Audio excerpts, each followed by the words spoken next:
One of my companies just crossed the $500,000 a month mark in reoccurring revenue. It does more in total revenue. That's just the reoccurring. And one of the reasons why is because of subscription psychology. And in this video, I'm going to show you how you can apply this to your business. Really doesn't matter what industry or how big or small your business is, because it always works because it's based on humans. So subscription psychology, what does this do? Well, before we get into it, let me explain that this has to do with improving frequency. Okay, frequency. I won't do a deep dive on this here, but frequency is part of FRAP, the FRAP formula: frequency, referrals, average ticket, and pricing. And the reason frequency is important is because it brings future money closer to you. There's someone out there that's going to give you some money next February. And how can we use clever scripts and creativity to pull that revenue back to today, right? There's things that can be done. Whenever we increase frequency, the business economics change like dramatically, right? For example, if you owned a restaurant that did $1 million a year in revenue and your average customer ate there once every 2 weeks, if we could get really clever and creative with scripting and choreography, and we built systems and we trained our team, if we did certain things to make that average once a week instead of once every 2 weeks, that business is now a $2 million business just from that one move. And subscriptions play into this. In most markets, subscriptions are more normal. I remember my mom telling me a story in the 1980s, how she got a credit card from J.C. Penney's and how it was taboo. And back then, you didn't want people to know that you even had a credit card. It was almost like shameful. And now it's normal. Subscriptions are kind of like that too. With the event of SaaS companies, everything's sort of a subscription. Now you have pooper scooper businesses that have subscriptions, and window cleaners have subscriptions, and tons of other businesses, even hairstylists offer subscriptions. And there's more to this than you think. So what is the purpose of a subscription? Well, here's what it is in terms of fancy jargon. Okay, in corporate consulting, they call this creating a captive customer. Captive customer. Sounds kind of negative, but what it means is, how do we increase loyalty? How do you get married to your customer instead of just dating your customers? If you think about it, depending on your industry, level one is doing like a one-off service for a customer, right? And this is kind of like a one-night stand, right? One-night stand.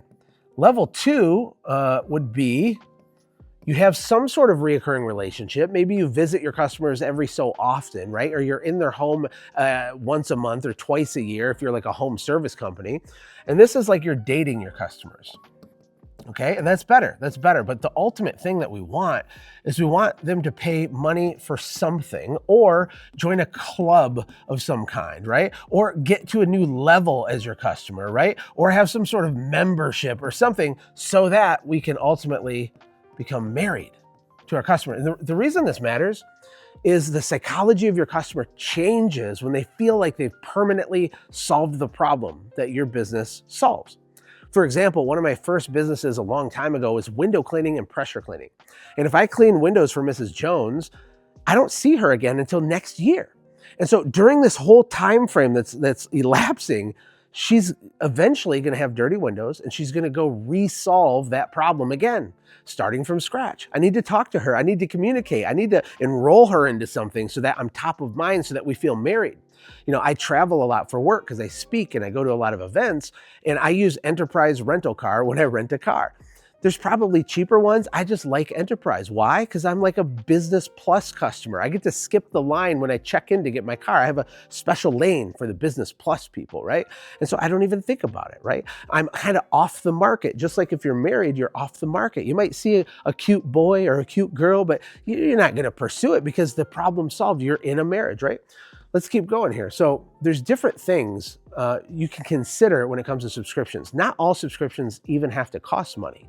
You can enroll people in like a club or something that's free, right? You can have a low ticket membership that's, $4 a month or $9 a month. And the purpose of it isn't necessarily to make a bunch of money. The purpose of it is for them to see the name of your company every month, to get on your newsletter for diamond members, so to speak, right? And what that does is it takes them off the open market and it keeps them in your pocket, so to speak, right? You can also build loyalty programs all kinds of ways. It's really infinite. You can have punch cards, right? There's one lady in one of our FRAP programs, shout out to Cynthia, she's designing a passport. And she has a craft store, like a brick and mortar local store that sells crafts. And you can go spend $100 and go to like a glass blowing workshop. And she teaches you how to build cool craft things. And she has this passport and she stamps it every time they buy another one of her cool trinkets or different products and things like that. And that matters because people are accumulating points or rewards or however you want to set it up. What my goal in this video is to do for you is to just get the creative juices turning, because there's possibilities everywhere. And while most people inexperienced in business are just obsessed with getting new customers, smart owners are maximizing the value of the customer relationships they already have. Look, we need both, but why do we want new customers if we don't have a way to make it sticky on the back end, right? You can also introduce levels to your customers. Let me explain what I mean. I was talking to a maid service business and I'm like, well, how do we explain to our customers where they are now and where they could go in the future? You ever been to a shopping mall and they have these little maps and there's like a map for the shopping mall and it's like, you are here, right? And then you can navigate where all the stores and the restaurants are. We can do that for your customers. Do you have like a pamphlet or a graphic you can show them when they first do business with you? You welcome them to the family, and then you can help them understand how to ascend up with you as a customer. They don't even necessarily have to pay money for this, but it still has a subscription psychology that gets triggered, right? And maybe they're a silver member because they're a new customer. But to become a gold member, they got to do something. What do they got to do? I don't know. Let's make it up. Maybe they got to give you one referral within 12 months, or they have to have, one service appointment, right? Whatever, it doesn't matter. And then maybe we want to elevate them all the way to diamond membership, right? This stuff is kind of endless. And I'll kind of end the video on this point here. Simple but profound. And I'll give credit to Alex Hormozy. He didn't invent this, but he popularized it, and it's fire. You ready? Here's a good rule for business. More, better, new. Now, I sell stuff to small business owners. And so on the one hand, I know that the best way to sell stuff to small business owners like you is to create really cool, shiny objects. People love new stuff. They're obsessed. They want to click the button. They want the new software. They want the AI inverted flux capacitor widget McDougal thing. This is sexy, but it's not how you get rich, okay? The way you get rich is by doing more volume of whatever is working in your business right now. If you have a membership, but it's clunky, we gotta double down. We gotta do more and we gotta do it better. I had a guy that was making $25 in revenue for every $1 he spent doing a really old school marketing tactic. And what it was yard signs, right? It's a little sign, it has some stuff on it, it has 2 stakes, and you stick it in the ground. And for whatever reason, in his market, it was like on fire. And every time he put 100 of these out, he'd make $2,500 in revenue, which is like pretty awesome. But I discovered he was only doing 2,000 yard signs a year. And so because this ain't my first rodeo, I've done this for a minute, I'm not a genius. I just remembered more, better, new. And I said, how many could we do? Did we max out that one thing for you? And he's like, well, I don't know. Here's what I do know. We can do a lot more than 2,000. We could probably do 20,000. He was in the greater Seattle market. People everywhere, wealth and money everywhere. And so step one is to do more of the thing that's already working. If you have a script in your business where you greet customers to ask for referrals, great. Can we do it more? Can we insert that script 3 different places in the customer life cycle instead of just the one? That would be the first thing we do. Can we do it better?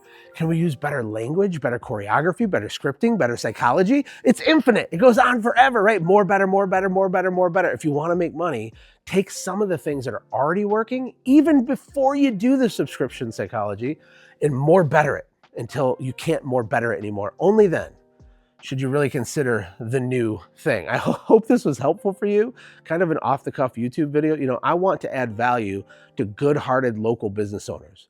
Well, my core company actually does is we launch decentralized coaching businesses for people. And you don't even know what that means. You know why? Because I made up that phrase.